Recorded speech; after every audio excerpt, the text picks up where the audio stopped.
This is Future Fork, a show that explores the world of food and the decisions we can make today that will shape our future.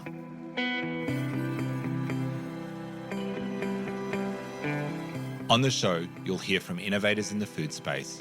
We'll have disruptive conversations with people from around the globe who are taking the lead on topics like food sustainability, ending world hunger, food security, and so much more. I'm your host, Paul Newnham.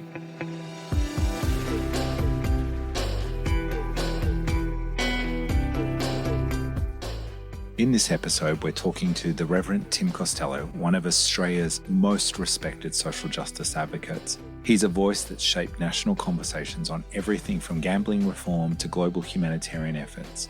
We'll dive deep into his extraordinary journey of social justice, exploring the unexpected turns that made him a leading voice for change. You'll hear about his transformative work with World Vision, his insights into global food security, and his current mission with Micah Australia. Let's get into it. Tim, welcome to the show. Great to be with you. It's an absolute honour to have you on the show. After knowing and working together for so long, I have all your books on my shelf and proud to have been able to collaborate over the past few decades. You're one of Australia's most prominent social justice advocates. Let's start. What unexpected turn in your life do you think most profoundly shaped your path? I think when I was in year 9 at school and I asked a brilliant question in class. How do I know? Because the teacher said that's a brilliant question, and all my classmates looked surprised. How could he ask a brilliant question? The teacher said, I don't know the answer to that question. Let's work on it together outside of class. The question was, is poverty natural or is poverty created? In my mind, I was going, if poverty's natural, you can't fight nature, it's locked in. That's pointless. If poverty's created, what created it? Was it policies, the rules we set, the lack of generosity, our attitudes? Maybe we can change the policies, the rules, we can be more generous.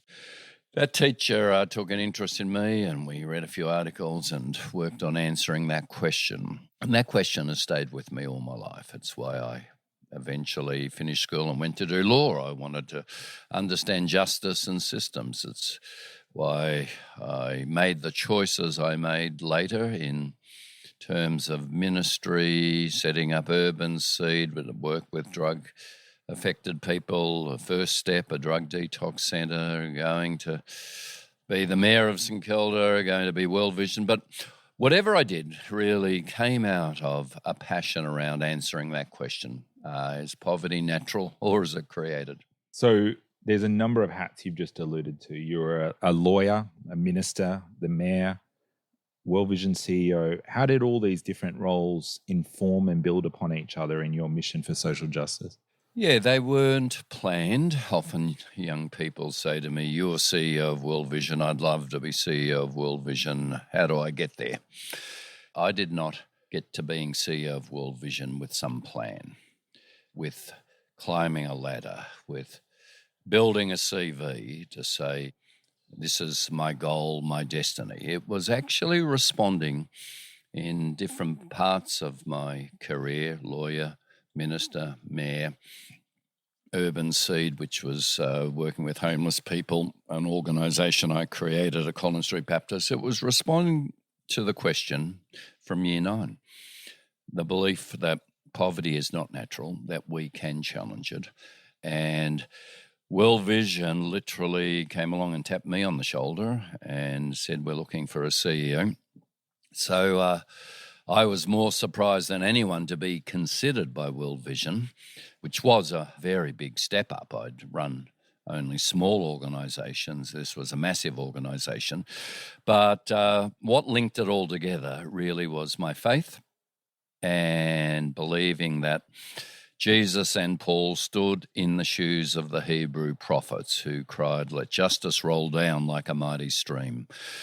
And what does God require of you? To love mercy and to do justice. That was my faith, remains my faith in a God who wills the world into existence, who wants it to flourish, who's outraged by the evil that stops humans flourishing, and poverty is one of those evils. So that passion is what has driven my life and explains and knits together the jobs I've done. So during your time with World Vision, you worked across numerous countries and communities. I'm interested in, how did you see food play a role in bringing people together? Yeah, the remarkable makeup of humans is that, as Tolstoy, I think, put it, all life is appetites. And the most fundamental is food. And the most relentless is food. So we can feed people who are hungry today, but they're going to be hungry tomorrow and the day after and next week. And if I'm functioning today, I'm functioning in the strength of meals I ate yesterday or the day before. I can't actually remember what those meals were, but it's because of those meals, that food, that I'm functioning. So it really is the most fundamental of human appetites. Food brings people together because, one, it's a biological essential. Two, it becomes the vehicle through which we express culture most fundamentally. The types of food we cook, the people we invite to share our food with, the way we share our food with those who are needy as the expression of our deepest humanity. So food is really that fundamental glue that defines being human. So when you look back on your time with World Vision, was there any experiences? I know you're in some pretty challenging emergencies. Were there any experiences with food scarcity or food distribution that really affected you? Yeah, the first disaster I went to was in Darfur, which is in Sudan. And their Janjaweed militia were raping, murdering, burning the villages of African Sudanese who had fled from their farms and from being able to graze their cattle into massive refugee camps. And there were literally tens and tens of thousands of people in tents that World Vision and other agencies had provided in baking hot, arid areas of South Sudan, who depended for their livelihood on the food trucks that rolled in each day. And the level of organisation and logistics to keep them alive, to protect them, that's why they're in that camp, that they wouldn't be attacked.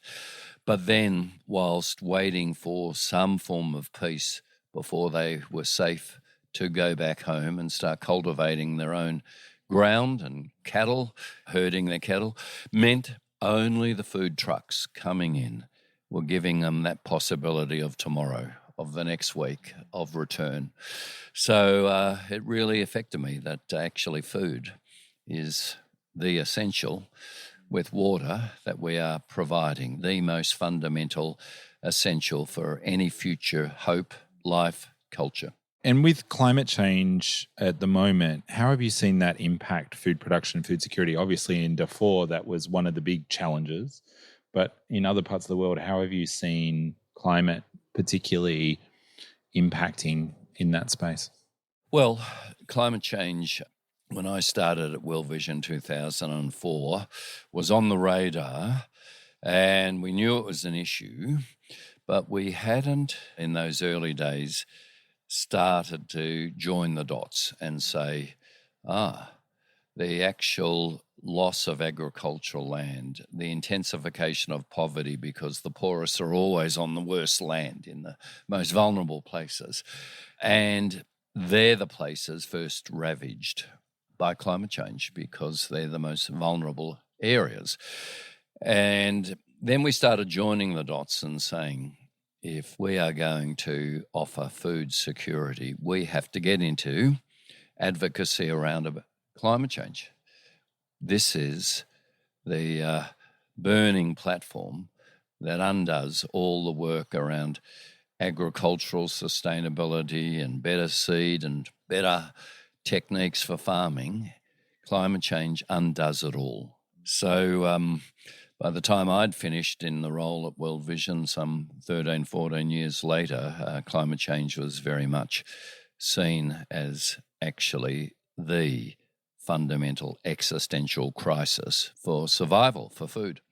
Moving forward a little bit, your current role is with Micah Challenge. For listeners that maybe aren't familiar, can you explain a little bit what Micah Challenge is? Yeah, so Micah was a global movement of faith-based development organisations. So it was the World Visions and the Salvation Army and Caritas the Catholic saying, how do we raise the voices, particularly of churches, Christians, the Christian community, to say poverty mars the image of God in a human, and anything that cripples the image of God is sinful.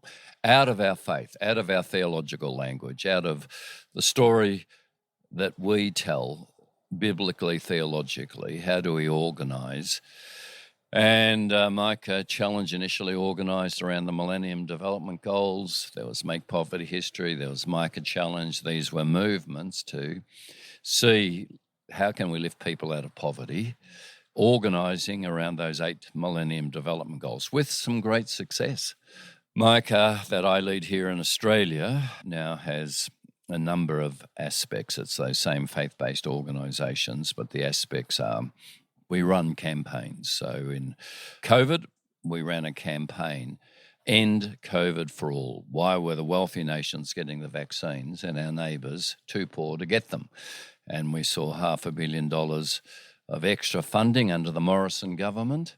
He was Prime Minister in Australia to see the vaccine go to our neighbours, supplied by Australia. When Kabul fell to the Taliban, we organised a campaign called Christians United for Afghanistan. Christians arguing for 20,000 extra places for Muslim Afghanis. Christians lobbying the government, Australian government, for Muslim places. Now that was a bit of a surprise to the Morrison government. And we got 16,000 extra places. We had a campaign after the sub-Saharan crisis with food insecurity and famine for all, to see the Australian government increase its contribution to that crisis. Again, a climate change-driven crisis. We've launched now a new campaign, A Safer World for All. Safety from volatile weather events, climate change. Safety when there's conflict. Safety with increasing Australian aid, to say all the focus is on security and defence spending. Actually, the greatest insecurity comes when we're not spending on aid and giving people in our immediate Indo-Pacific region a hope that they can cultivate their ground, they can have schools, health, education. It includes debt forgiveness, A Safer World for All. We know that the 25 poorest countries in the world are paying more on the interest on their debt than all their health, education, social protection programs.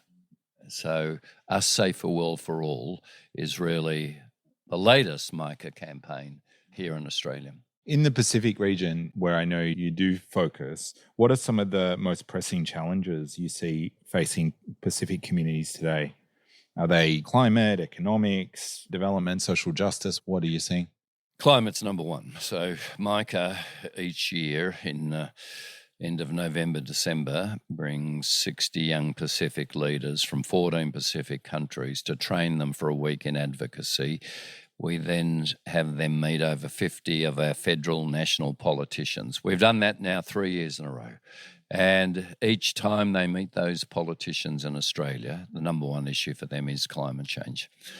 The purpose of this Pacific Emerging Leaders Conference is to give Pacific young leaders, who one day will be in business, in politics, in government, the skills to actually advocate, address problems politically, rise above what's always the temptation of corruption. That conference is very important, funded by DFAT, because they recognise that in the Pacific, this next generation of leaders Pacific being mainly Christian, most of whom are Christians, is really critical for future policy setting in the Pacific and for goodwill with the Australian government. So in 2025, what do you see as some of the biggest issues that we should be advocating around? Well, they don't change. They're always the same issues, just on rotation. They're climate change, and we have to address that. They're conflict. We know that where there is conflict, there is terrible poverty, a setback to development, a setback to flourishing. So finding ways to be peacemakers. The issues are inequality. In a world of dramatically growing inequality, you get instability politically, interruptions to trade that can lift people, and we're now facing the challenges of what was happening in the 1930s, the rise of protectionism, nationalism, we don't trust our neighbour. Those attitudes can lead to war, as they did at the end of the 1930s. So they're the issues we have to address. Do you have any thoughts on why that's happening now at the moment again? Yes, I think humans are retribalising. You always need tribes. Tribes have always existed to be a safety net, to have protection from the other tribe that's a threat. At its best, multiculturalism and democracy said, let's transcend our tribe and we can all flourish instead of just fearing them and protecting ourselves. Let's trade with them. Let's see them in a different light. Now, that was the best of globalisation, but globalisation was also uneven. It left out, particularly in America and other first world countries, a whole lot of people who were in jobs, manufacturing jobs, where those jobs went offshore. Comparative advantage says that's okay if we can reschool you, retrain you, and let people who can do that manufacturing cheaper, do it, but we keep an open system and trade. But globalisation worked unevenly, and what we've seen is the rise of authoritarian, ethno-authoritarian nationalist leaders who are going, my grievance is your grievance. I feel your pain. I speak for you. The elites have done this to you. And so we're now seeing retribalising, protectionism, tariffs, which will hurt everybody. And that retribalising has seen democracy fraying, multiculturalism under attack, that sense of our own kind, and we only trust our own kind, which we saw in the 1930s, certainly is sweeping the world again. So how can people support the work that you do? So Micah Australia, you can go on the website, sign up to our campaign, A Safer World for All. You can, if you have commitment to our area, donate to us. But most importantly, your voice in the Safer World for All campaign would be brilliant. And one thing I like to ask all guests on this show is a recurring question. It's, what's one thing that you're loving to eat? Look, I love fish. I have my son in my ear who's trying to get rid of plastics and working for a plastics treaty. He's saying, too much of the fish you eat, Dad, has got microplastics in it. But fish, grilled, baked, fried. I absolutely love fish in any form. Well, thank you, Tim, for being on the show, and thank you for joining us. That's a pleasure. Go well. You've been listening to Future Fork, a show that explores the world of food and the decisions we can make today that will shape our future. Future Fork is produced by Disruptive Consulting Solutions and supports the SDG2 Advocacy Hub. For more info, head to the website futureforkpodcast.com. This show was produced with strategy and production support from Wavelength Creative. So you don't miss an episode of Future Fork, make sure to subscribe to or follow the show in your podcast app. And while you're there, leave us a 5-star review. It really helps others find the show. I'm Paul Newnham, and I'll see you in the next episode.